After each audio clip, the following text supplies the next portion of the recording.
नमो वज्रायाणं नमो लोये सव्यसाहुणं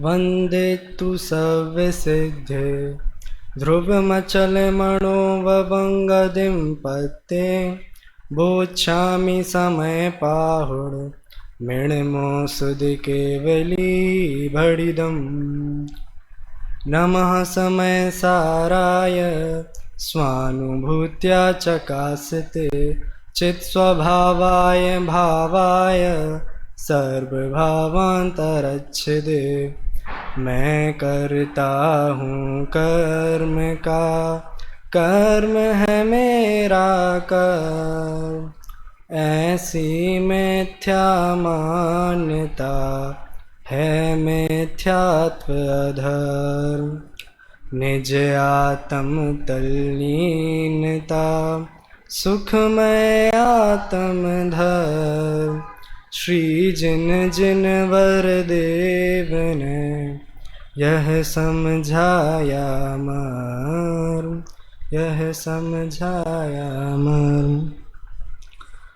विगत दिनों से हमारी चर्चा आचार्य कुंद कुंद कृत समयसार के कर्ता कर्म अधिकार पर चल रही है। कर्ता कर्म अधिकार का पूरा नाम क्या है? कर्ता कर्म भोक्ता भोग्य अधिकार। तो कर्ता कर्म भोक्ता भोग्य अधिकार क्यों नाम है? क्योंकि जहाँ जहाँ कर्तृत्व बुद्धि होती है वहाँ वहाँ भोक्तृत्व बुद्धि भी होती है, और जहाँ जहाँ कर्तृत्व बुद्धि नहीं होती है वहाँ वहाँ भोक्तृत्व बुद्धि भी नहीं होती है। ये दोनों आपस में जुड़े हुए हैं, कनेक्टेड हैं। तो जैसे कि आप सभी ने मिलकर भेल बनाई, परंतु कोई एक व्यक्ति है वह 2 मिनट के लिए बाहर चला गया, तो आप अंदर आए थोड़ी देर बाद, तो आपने बोला मुझे भी भेल खानी है। तो सामने वाले ने पूछा क्यों, आपको क्यों भेल खानी है? आपने बोला कि मैंने भी भेल के कार्य के पूरे करने में सहयोग दिया था, इसलिए मेरा हक है भेल खाना। तो आपकी कर्तृत्व बुद्धि हुई कि मैंने भी भेल बनाई थी, तो आपको उसको भोगने की भी, कि मैं भेल खाऊं, इसकी भी हमें इच्छा हुई। इस प्रकार जो कर्तृत्व बुद्धि होती है जहाँ जहाँ हमारी, तो हमारी वहाँ भोक्तृत्व बुद्धि भी ऑटोमेटिकली होती ही है। हम कोई भी कार्य करते हैं तो हमें, जैसे हम किताब पढ़ते हैं तो क्या है, हमें आनंद भोगने में आए। तो जहाँ जहाँ कर्तृत्व बुद्धि होती है वहाँ वहाँ भोक्तृत्व बुद्धि की भी ऑटोमेटिक मान्यता आई जाती है। इसलिए ये दोनों मान्यता साथ साथ ही चलती हैं। इसलिए इस अधिकार का नाम क्या है? कर्ता कर्म भोक्ता भोग्य अधिकार।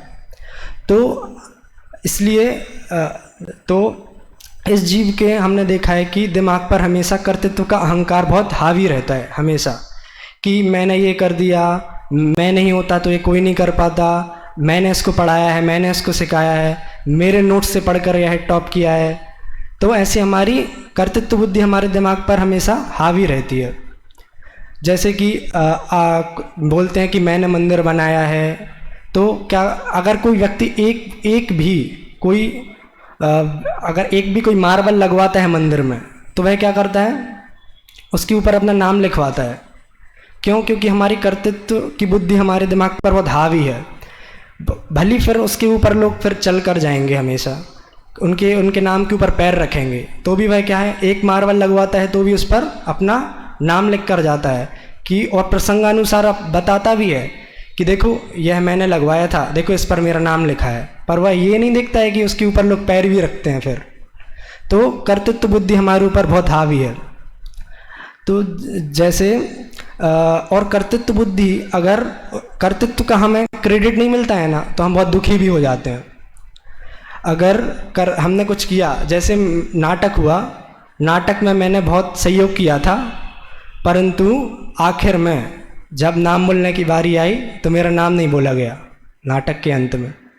तो हमें क्या होता है कि हम अंदर ही अंदर दुखी होते हैं कि हमने किया था पर हमारा नाम भी नहीं बोला। तो इस बुद्धि के कारण क्या होता है, तो यही बुद्धि है जो, पर यह जीव यह नहीं समझता है कि इस एक द्रव्य दूसरे द्रव्य का कर्ता नहीं है, एक जीव द्रव्य भी दूसरे जीव द्रव्य का कर्ता नहीं है, और एक पुद्गल परमाणु भी दूसरे परमाणु का कर्ता नहीं है। इसलिए यह दुखी होता है कि मैंने किया था पर मेरा नाटक के बाद नाम नहीं बोला। तो इसलिए वह बहुत दुखी होता है। तो इसलिए आचार्य ने इस कर्ता कर्म भोक्ता भोग्य, यह पूरा नाम है, तो इस अधिकार में क्या कर्तृत्व बुद्धि और भोक्तृत्व बुद्धि दोनों का निषेध किया गया है। तो हमारी विगत दिनों से 46वें कलश पर चर्चा चल चुकी है। अब हम 69 और 70 गाथा के ऊपर चर्चा करेंगे। तो हम उसका पाठ करते हैं। जावण वेदि विशेषं तरन्तु आदा सवाण दोर्णम्पि अन्नानि तावदुसो कोहादिषु वर्तते जीवो कोहादिषु वंटन्तस् तस्य कम्मस्य संचयो होदि जीवस्येवं बंधो भणिदु खलु सबदरी सिंह। तो जो 46वीं गाथा हुई थी उसमें हमारी कर्तृत्व की कर्ता कर्म प्रवृत्ति की जो भूल बताई गई थी वह क्या थी कि इस लोक में जो चैतन्य आत्मा मैं करता हूँ और क्रोधादि भाव मेरे कर्म है। तो इस गाथा में प्रश्न पूछा किसी ने कि यह जीव अज्ञानी कब तक बना रहेगा, क्या यह जीव अज्ञानी कब तक बना रहेगा। तो इस कब में क्या है, कालवाची है, टाइम फैक्टर है। जैसे मैंने आपसे पूछा कि आप कब तक यहाँ रुकोगे, तो आप यहाँ 10 मिनट, 5 घंटे, 5 वर्ष या फिर 50 घंटे या फिर 50 साल तक रुकोगे। तो जब मैंने कब का उत्तर पूछा तो आपने क्या कालवाची में उत्तर ही दिया कि मैं इतने टाइम के लिए यहाँ रुकूंगा। परंतु आचार्य से पूछा गया कि आप कब तक ज्ञानी रहोगे, तो यहाँ पर उन्होंने क्या जवाब दिया, यहाँ पर उन्होंने भाववाच्य में जवाब दिया, वो हम आगे देखेंगे। ऐसे लोक में भी होता है कि पूछते हैं, जैसे कि एक टीचर है उसने बच्चे को खड़ा कर दिया ब्रेंच पे। अब उससे पूछा कि अब थोड़ी देर हो गई बच्चा खड़ा है ब्रेंच पे। अब बच्चे ने पूछा टीचर मैं कब तक खड़ा रहूँगा इधर, तो उसने क्या बोला, मैम ने क्या बोला कि जब तक तुम मुझे याद करके नहीं सुनाओगे तब तक तुम यहाँ खड़े रहोगे। क्या बोला, जब तक तुम यहाँ सुनाते नहीं हो तब तक तुम यहाँ खड़े रहोगे। ऐसे ही आचार्य देव कहते हैं कि जब तक तुम्हारी ये कर्ता कर्म की जो प्रवृत्ति की जो अज्ञानियों की मान्यता है वह नहीं छूटेगी तो तब तक तुम अज्ञानी ही रहने वाले हो। ऐसे ही हम पूछते हैं कि तुम शादी कब करोगे, तो बोलते हैं कि जब मेरी जॉब लग जाएगी तब मैं शादी करूँगा। तो आचार्य भी यहाँ पर टाइम से उत्तर पूछा है पर टाइम फैक्टर है इधर, परंतु उनने भाववाच्य में जवाब दिया है कि जब तक आत्मा और आश्रम में तुम अंतर नहीं जानोगे तब तक तुम अज्ञानी रहोगे। तो ये ऐसा कालवाच्य में उत्तर पूछा था परंतु इन्हें भाववाच्य में उत्तर दिया है। तो अब हमारी चर्चा 69, पहले मैं यहाँ पर 69-70 का सामान्य अर्थ करूँगा। जावण वेदी विशेषण, जाव अर्थात जब तक, ण वेदी नहीं जानता, जब तक नहीं जानता, क्या नहीं जानता, विशेषांतरम विशेष अंतर, जब तक नहीं जानता विशेष अंतर, किसमें, आदा सवाण दोर्णम्पि, किन दोनों में, दोर्णम्पि अंतर दोनों में, आदा अर्थात आत्मा और आसवाण अर्थात आश्रव। तो जब तक अंतर नहीं जानता किस किस में, आत्मा और आश्रव इन दोनों में, तब क्या होता है, तो अन्नानी तावदुसो, तावदुसो मतलब तब तक अज्ञानी रहता है, अन्नानी अर्थात अज्ञानी रहता है। और क्या होता है, कोहादिसु वट्टदे जीवो, कोहादि मतलब क्रोधादि, वट्टदे मतलब वर्तन करता है, प्रवर्तन करता है, जीवो तब तक यह जीव, तो तब तक यह जीव क्रोधादि में वर्तन करता है। तो क्या हुआ सामान्य, जब तक यह जीव आत्मा और आश्रवों में अंतर नहीं जानता है, विशेष अंतर नहीं जानता है, तब तक यह अज्ञानी रहता है और क्रोधादि आश्रवों में प्रवर्तन करता है, वर्तन करता है।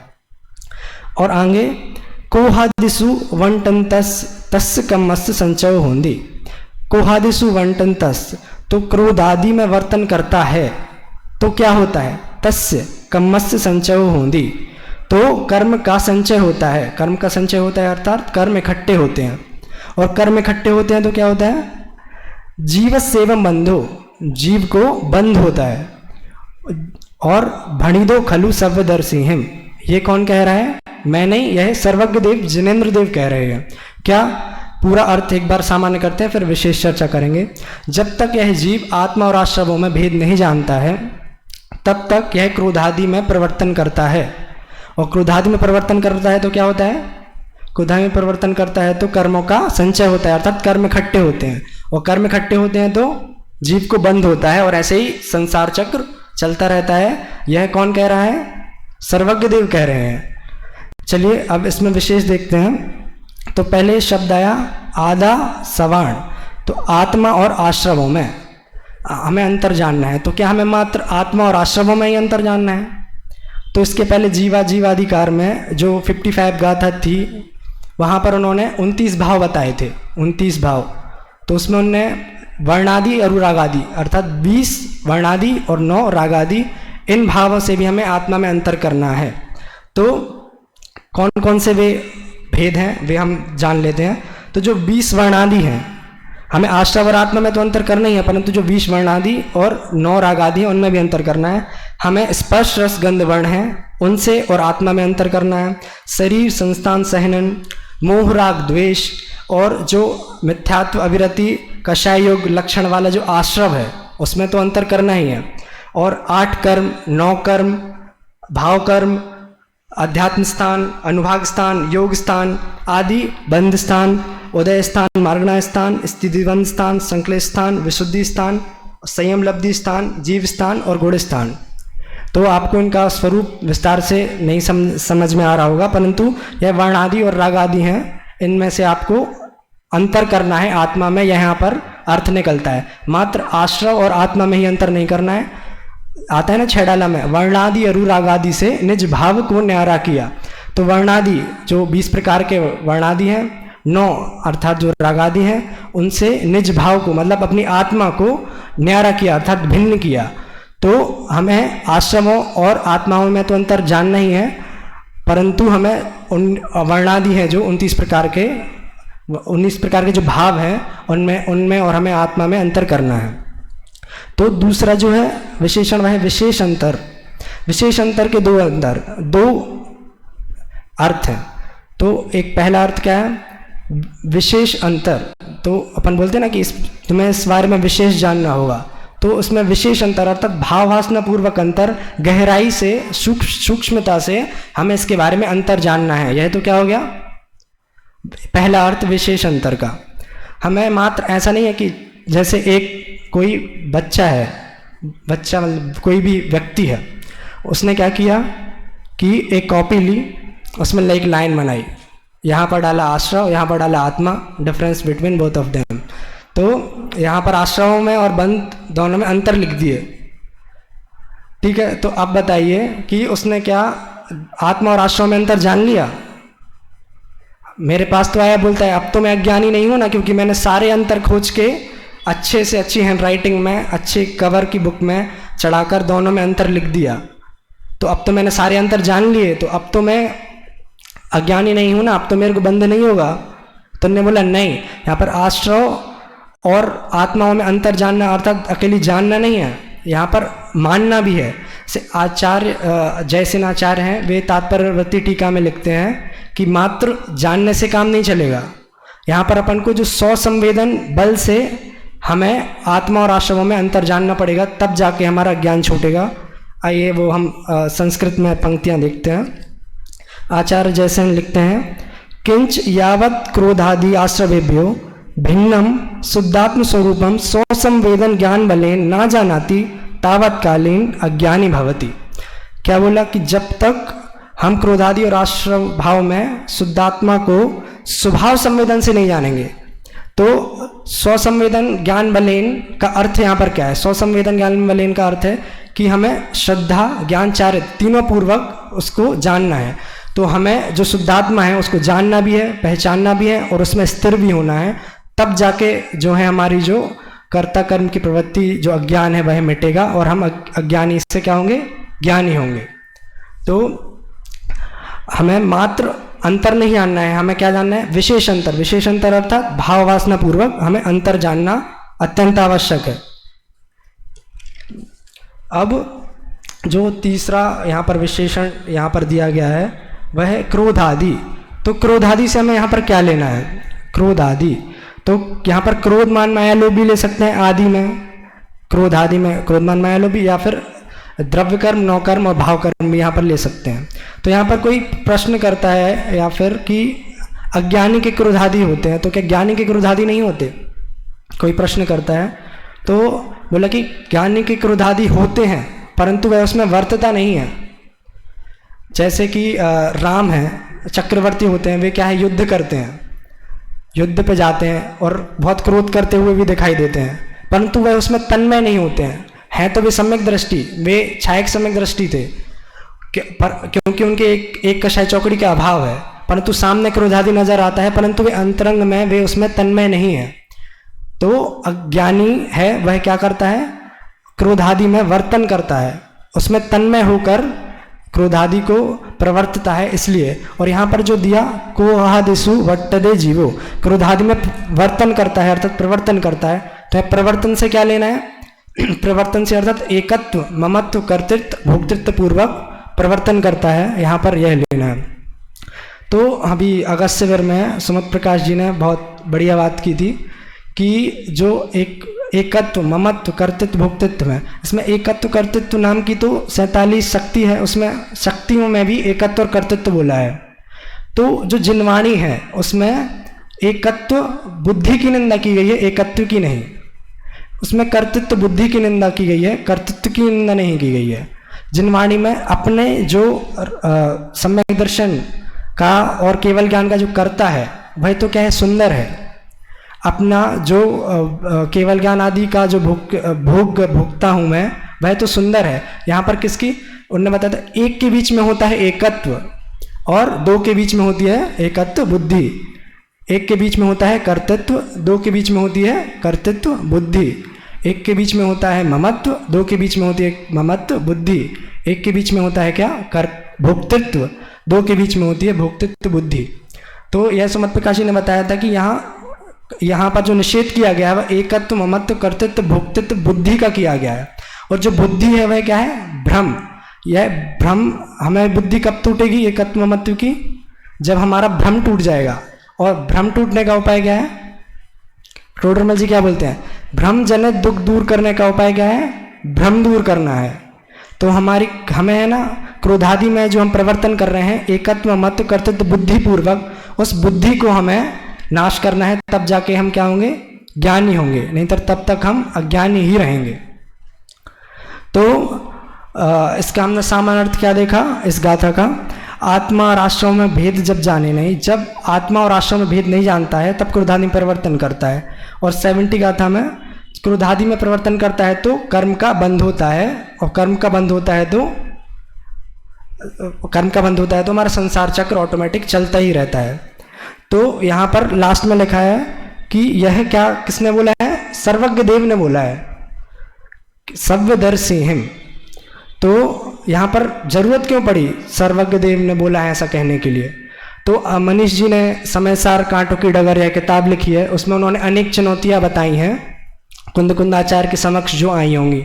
तो उसमें उन्होंने बताया है कि जो पहली चुनौती आई होगी वह प्रामाणिकता क्या है, इस चीज़ की प्रामाणिकता आप जो लिख रहे हो, क्योंकि जब कुंदाचार्य थे तब थोड़े ही वर्ष पहले श्रुत परंपरा स्टार्ट हुई थी, मतलब ज़्यादा समय नहीं हुआ था। तब मुख्यतः कौन से षटखंडागम और कषाय पहाड़, यह जो सिद्धांत शैली के ग्रंथ थे वे ही उपलब्ध थे।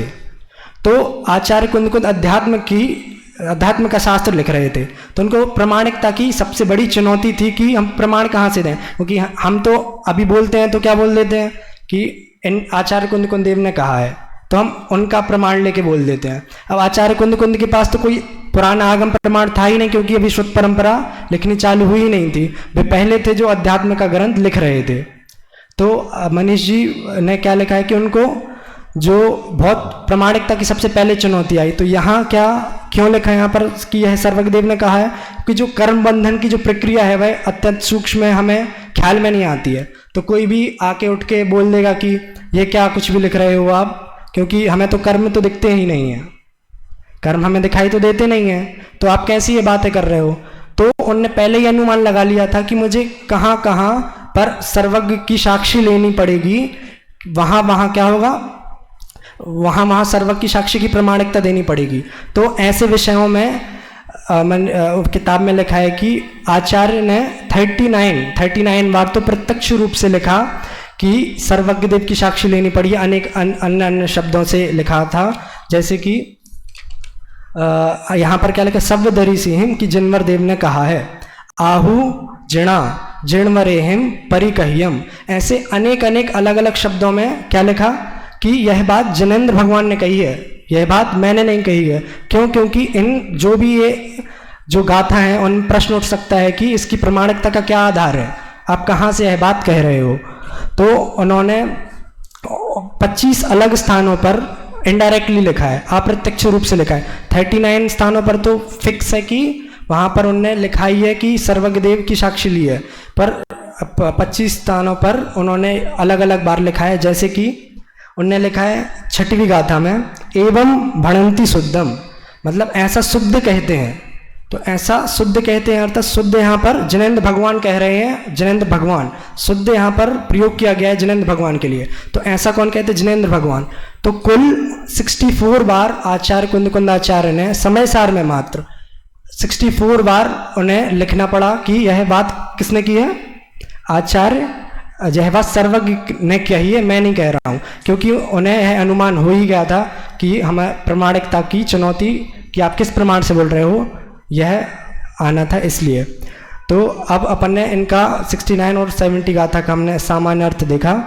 अब हम 3 जो अमृतचंद्र आचार्य की टीका समझने के लिए जो 3 संबंध हैं उन्हें हमें जानना अत्यंत आवश्यक है। उन्हें हम कल विशेष रूप से जानेंगे। अभी हम गाथा पाठ और पद्यानुवाद पाठ करके मैं अपनी वाणी को विराम दूंगा।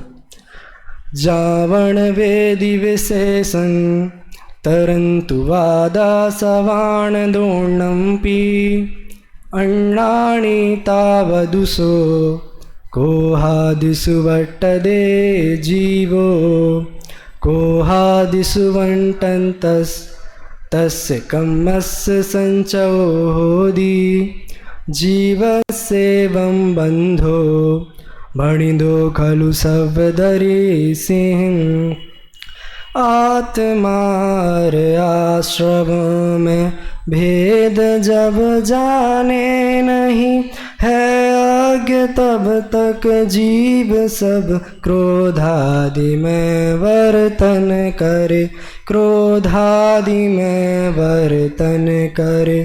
तब कर्म का संचय करे हो कर्म बंधन इस तरह इस जीव को जिनवर कहें। तो आप भी आत्मा और आश्रमों में विशेष अंतर जाने। इस प्रकार आज की वाणी को विराम देते हैं, कल आगे की चर्चा करेंगे।